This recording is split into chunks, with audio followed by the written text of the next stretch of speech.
Hello, Heather. Thank you so much for gracing the Buyer Seller podcast. I'm so excited to have you, and also even more excited because I get to work with you every day at Automation Hero. And so having you here and learning from you live in this podcast and being able to share that with everyone else is something that I am so honored to be doing. So thank you and welcome to the Buyer Seller podcast. As Thank you so you know, much. It's an yeah, honor to be here. Appreciate it. great. As you know, this podcast is really designed to give buyers a seat in the sales training, at the sales training table. Okay, that's a mouthful. This podcast is designed to give buyers a seat at the sales training table. I feel like there's a lot of training from sellers for sellers. So I want to hear from buyers, and I'm sure there are many other people out there who want to do the same. So we're excited to hear your perspective as a business leader who is getting prospected on a daily basis. So without further ado, please have the floor and introduce yourself and what you do at Automation Hero. Absolutely. Thank you, Ukot. I'm Heather Sye. I'm the Director of Sales Development at Automation Hero. What I do is I lead a sales development team through the journey with the customers in artificial intelligence and intelligent document processing. Awesome, awesome. Thank you for that brief intro. All right, so let's jump right in. My first question is, what solutions are people trying to sell to you on a typical day?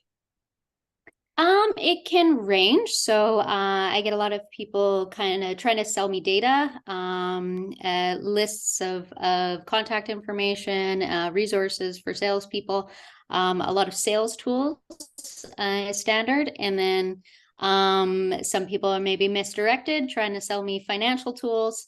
But then at the same time, in my personal life, naturally, I buy other things. I buy furniture. I've bought homes. So being sold to everywhere I go. Awesome. And okay, so do you have any memorable experiences? Is there anyone that stands out from these salespeople reaching out to you? Um, I mean, in terms of people reaching out to me from a prospection standpoint, not really. We get a lot of messaging. We get a lot of cold calls, emails, LinkedIn prospecting. It tends to kind of all get muddled together. The ones that tend to stand out are the ones that aren't very good. So what makes an effective prospecting is typically just timeliness and good content. Timeliness, that's an interesting one because my first thought was, how do I know it's the right time to reach out to Heather? Are there any I mean, I know we could talk about triggers and all. So let me just hear your perspective with timeliness. That's the thing. If we knew what time was the right time to reach out to somebody, our job would be a lot easier. And SDRs, BDRs probably wouldn't exist because it would just be too easy. So that said, the key to kind of getting around the timeliness consideration is to be present and to be engaged. And what I mean by that is, if you take, for example, a customer's journey with buying a home. If you've never purchased a home in your life, you're not just going to wake up one day after a real estate agent calls you and says, do you want to buy a house? You're not going to say, well, actually, I've never thought about this before, but let's buy a house. You're not going to go on a tour of homes. You're not going to consider getting a mortgage from that cold call. However, that real estate agent, if they were a good salesperson, they're going to stay engaged with you. As you grow, as your family evolves, it could take appliances breaking down in your rental, your rent increasing 1 month, and till you start to kind of come towards that time. And then when that time eventually comes, the real estate agent that has been in contact with you has been maybe nurturing you through sending you emails on a regular basis, sending you valuable content that's applicable to you. He's going to be the first person that you go to when you're like, actually, maybe it's time I start thinking about buying a home. That's so interesting because, we hear this all the time, but I mean, I guess that's why tools like outreach, sales loft, all the cadence building tools and all that exist. But it's easy to just say, oh, I've touched this person a few times and I'm just going to give up and move on to the next person. But there's value in that nurturing. And it goes back to this thing of being interested in the person and in adding value to them as opposed to, just selling them something and that's it. Bye bye.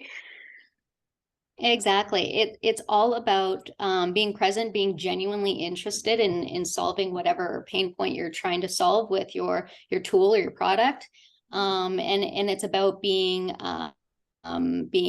reachable and in touch for when that moment comes that person eventually becomes an inbound. Or in the case of our housing example, maybe a year ago, this real estate agent started sending you monthly market updates. And then eventually that time for you changes and you're wanting to buy a home, you do respond to that email finally. So it wasn't about that initial outreach. It was more so about the continuum of contact that tells you that they're a reliable salesperson and then they're committed and involved in their industry. Okay. So what's one powerful outreach medium that salespeople are underutilizing, in your opinion? I think this is one of those questions where we're looking for a magic wand that that works 100% of the time. The fact is that there's no tool that will work 100% of the time. It's probably going to fail 99% of the time. I've accepted meetings from cold calling, from emails, from LinkedIn, from every single medium. But I've declined a lot more from every single medium. What's important is the content, the interaction, and becoming a consultative seller or an expert in that field, reliable, and again going back to that time factor. So no tool is the number one tool, but all of those tools are going to be functional at some point. I mean, you could send carrier pigeons with your sales pitch at some point, and one person might bite, but 99.9% of the time, it's not going to work. Well, that's interesting. I'm going to rephrase the question. I'm going to rephrase it. So, what medium has been most surprising for you? Like, has someone reached out? Maybe not a carrier pigeon, but what is it like that? Probably my most unique way I've purchased is, again, going back to the housing example. I actually bought my last apartment off of Reddit.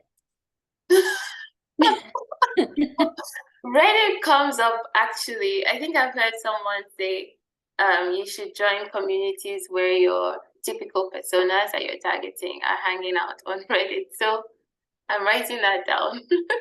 Absolutely. And I posted on Reddit that I'm moving to a new town and I'm looking for a real estate agent, and I'm looking for somebody who can understand my demographic and what I'd be looking for. And I kind of opened it up for them to come to me and was able to interview the person that best suited what I needed. That's interesting. See? So maybe Reddit is the silver bullet. Nope, because that's the only time it's ever worked. Okay. All right. So Heather, as a leader who often needs to sell your ideas to colleagues, what methods do you find to be successful for getting others to buy into what you're selling? That's a great question. And Honestly, I think the art of storytelling is very unappreciated, and it's an ancient tradition to convey messaging, to convey meaning around what it is you're selling or the ideas you're trying to convey. I try to use storytelling when I coach. I try to use it when I sell. It's just um, a more robust way to kind of put meaning and to create an overall understanding of what it is you're trying to do, particularly in the instances of when you're trying to sell something maybe a bit more complicated or boring.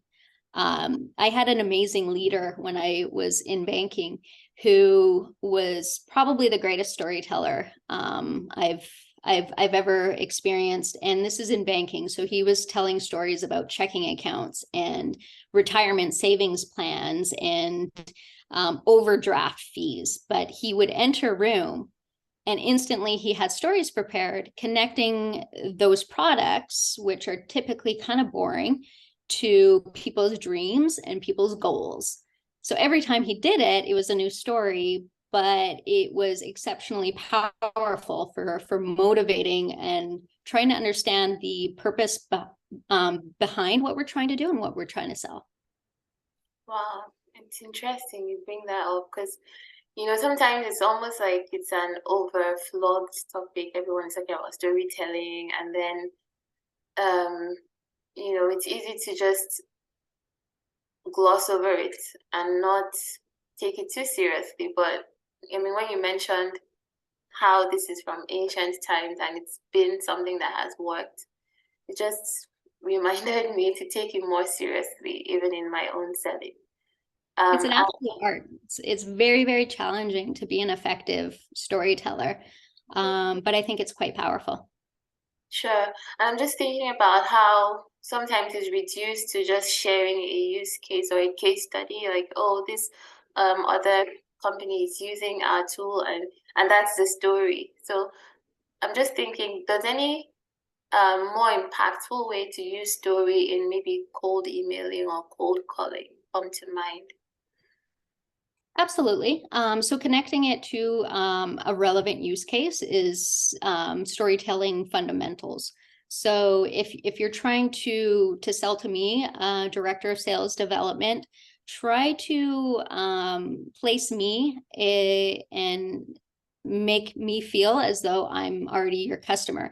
And the way you do that is by taking a story from somebody you've already experienced. It doesn't always have to be super recent. It doesn't always have to be the exact same persona, but it has to be in general a place where I can see myself. So you need to understand your customer. You need to understand what might motivate them, any pains that they could be experiencing, and then be genuinely interested in conveying the meaning behind what you're trying to sell.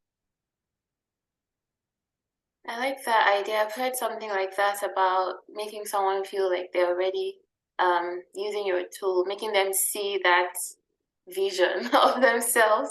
And something I came across, I think yesterday on LinkedIn, where somebody was talking about messaging. And, this conversation is reminding me of that, where, you know, he gave the typical example where like, oh, our product is the best, we're the best provider of XYZ and all the technical language that we like to use. And then he gave an example that would be a better alternative to that, where he's like, don't lose sleep anymore over so and so and so. Remember those 3 a.m. calls that keep you awake? Stop that, And Bingo. so, Yeah. I mean, I remember it now because I could see that person, was like a message saying, I know you, I get you, and I know exactly what you need, So, yeah, this is a challenge for me to bring storytelling more into my own perspective. I think the first key is actually trying to understand what your prospect does or the pain point that you could be solving for. So always knowing why you're contacting them, always know why you're trying to sell them this.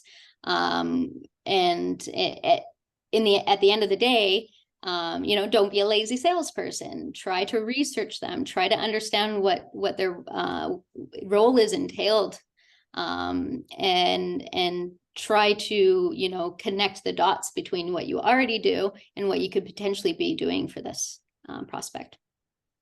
Absolutely, absolutely important. Okay. So I'm going to dig further into your role at Automation Hero, if that's okay. Absolutely. Yeah, as director of sales, you're leading both SDRs and SDs. And so I'm just thinking you're in a good position to talk to maybe someone who is watching this, who is looking at growing from that SDR role into the SD role. While you want to be focused on your SDR day to day and make sure that you're doing a great job, what should a typical SDR keep in mind as they do their day-to-day work and also look to grow into becoming an account executive? We call them sales directors at Automation Heroes. So there's a lot you can do. Number one is to really have take a step back and evaluate yourself from somebody else's perspective. We all think we're the greatest oftentimes, especially if we're in sales. We think we're the best salespeople and that we have the brightest future and we're always number one. So, try to take a step back from ego and take a very data-driven assessment of exactly what you bring to the table. So once you're armed with that that value from a completely different standpoint than where you're looking at from inside, then try to elevate that. So what I mean by that is typically when we're in starting out our career, you're in more of a junior sales role or you're climbing the ladder, we're always trying to get support from up to help us improve. We're asking for more feedback. We're asking for more training or more leads or better this. But what we should be doing is trying to reach up and say, what can I do to make your job easier, right? As my leader, as my account executive that I'm working with, how can I help you achieve your goals? And when you switch that, flip that switch from asking for their help for you to achieve your goals, and you switch that to trying to help them achieve their goals, they're going to be much more inclined to lift you up at the same time, bring you with them. They're going to be much more inclined to help you back out. And they're going to see you as a very action-driven person. And that's super important. You need to come across as somebody who is going to get things done without being monitored or without being asked, and is going to be the one that raises their hand to make a difference within the organization overall or within your own territory, your own small part of the business. I mean, I'm listening to you and I'm just hearing leadership, like self-leadership, leading, rather than waiting to be told, taking initiative, being proactive. And it's just about being a person of value overall, which serves you, serves the people you're prospecting to as an SDR, serves your team, your AE, And it goes back to something we heard during the sales kickoff this year, where, just also being a person of value, you should be focused on booking business, not meetings. So if as an SDR, you're already thinking about business, even from the point of prospecting, then it's definitely going to be bringing the great leads and deals to your AE and already showing that you're somebody who can think beyond the commission for bringing in this lead. So yeah. Absolutely. I think that's really important, and that helps you achieve your goals. So it is self-fulfilling at the same time. If I think about my SD's goals, if I think about his needs of closing business and everything I do is in order to close business at the end of the day, then my piece of that puzzle is going to make a lot more sense. I'm going to prospect correctly. I'm going to look at the right people, and I'm going to put in very qualified and real opportunities in front of my SD that he is going to have a lot easier time qualifying him and making sure that your goals are met at the same time. Amazing, amazing. As you're speaking, I thought about the value of this conversation, because even though you're speaking to us as a buyer, getting perspective, I'm also seeing the value of this conversation as coaching from a sales leader to salespeople as well. So it's like a dual, it's like double the value for one conversation. So thank you so much, Heather. No worries. It's hard to take off my sales and leadership hat and put on my buyer hat. But hopefully it came across as helpful. And I'm just as painful to cold call when SDRs call me. I'm giving them very much unsolicited advice every time. I can imagine. Yeah. Okay. My phone's going to start ringing, but Yeah. Yeah, they're welcome to try. I mean, one thing I noticed that I was thinking if I should bring this up on this podcast, but anyone reaching out to her, that you're going to find her very funny. At the same time, I remember one time you shared someone used a Star Trek, and you replied them back in Star Trek language, and I was like, oh my god. oh no, it was Yoda. It was Yoda. Somebody had a very philosophical Yoda quote in their signature. So I replied back as if I was Yoda. They never responded, which I felt, I didn't appreciate. I thought it was a good response, but they didn't like it. Maybe you see that coming. It wasn't in the sales script. Yeah. All right, Heather, I see we have just a few minutes here on the clock. So I'm going to ask you, do you have any final thoughts for salespeople watching this podcast, and also maybe even to leaders? And I'm asking that second part of the question because sometimes I'm thrown, like, I get taken aback by leaders who are rude to salespeople. So I think being a sales leader yourself, you may be more empathetic to salespeople. So do you have any words of advice to leaders who get reached out to, and then also to salespeople as we close this out?